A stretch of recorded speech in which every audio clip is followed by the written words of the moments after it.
All right, page 232. Go there. After Thanksgiving dinner. Yeah. Let me tell you what happens at my place after Thanksgiving dinner. We unbutton our pants by a button, and we watch football. Okay. Well, we got football on all the time, but we sit around the table and talk, and we do quizzes. I always write up these questions, these things, and we do it. And the kids love them, and the old folks love them. And of course, now I'm part of the old folks. But we all do this, and we just do a quiz, and we do the Thanksgiving quiz. Then we play games and all that sort of thing. We put a mute on the football game, but everybody's still watching, maybe see what's going to happen. Yeah. We play. I forgot that we play games as well. I forgot about that. We do. Isn't it fun? I mean, it is. Sometimes I write these personal questions where somebody can tell something about themselves or their personality, and you get to know family members even better by just sitting there at the table. And sometimes we sit there for hours and eat 2 or 3 desserts before we get through. Yeah. I tell you what. Let's do it right now. Give me a question or two, and let me try to answer them. All right, how about this? If you could have named yourself, what would your first name be today? Oh my word! Are you satisfied with your first name? Have you ever thought, I wish I wasn't named Lester? Well, my actual name is Leslie, which has caused me some problems throughout life because it's typically a girl's name.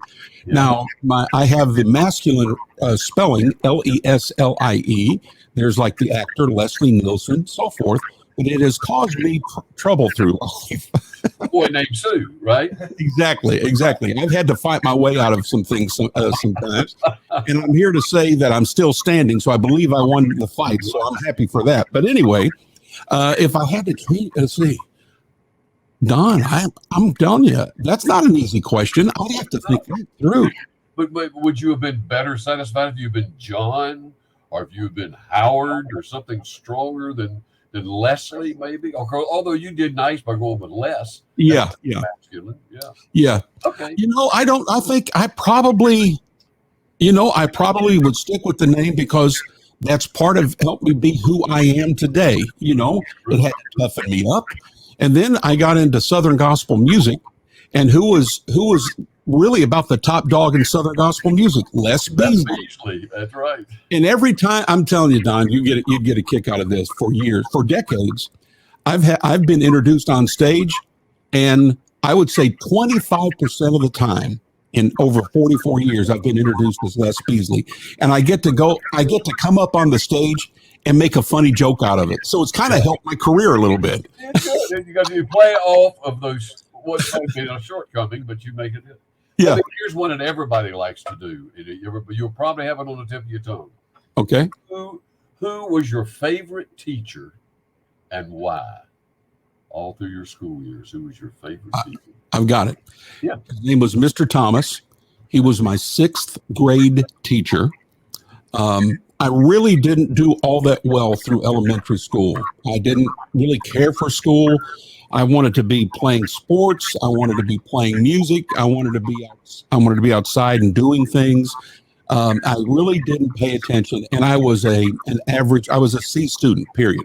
Now, 6th grade enters, and Mr. Thomas, who was a taskmaster, he did some things differently. For example, one thing that he did, and this was public school, he would pray every morning.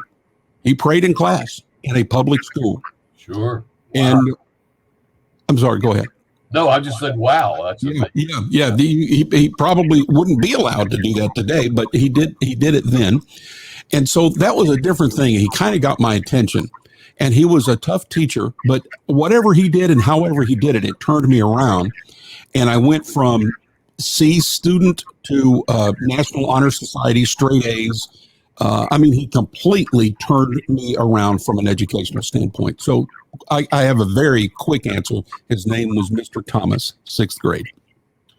We see that's one of them. Everybody's got that story they can tell you their favorite teacher. Now, you just told me a lot about yourself in telling me who your favorite teacher was. That's how long it took you, what the kind of student you were, and when it turned you around, and what happened, and the respect you had. So these kind of questions, old or young, it's fun when we share those with each other. Okay, now I want to turn it around. Would you change your name? Would I change my name? Yeah, to another name? I was supposed to be named Ronald. That was what it was. And my mother didn't like it, but my dad wanted to be Ronald. So when they came around before they let me leave the hospital, they said, you got to have a name. And he wasn't there at the time. And she said Donald because she named me what she wanted to be named. And Okay. yeah, I had a first, second grader called Donald Duck and stuff like that. But kids were always finding some kind of way Oh, of yeah.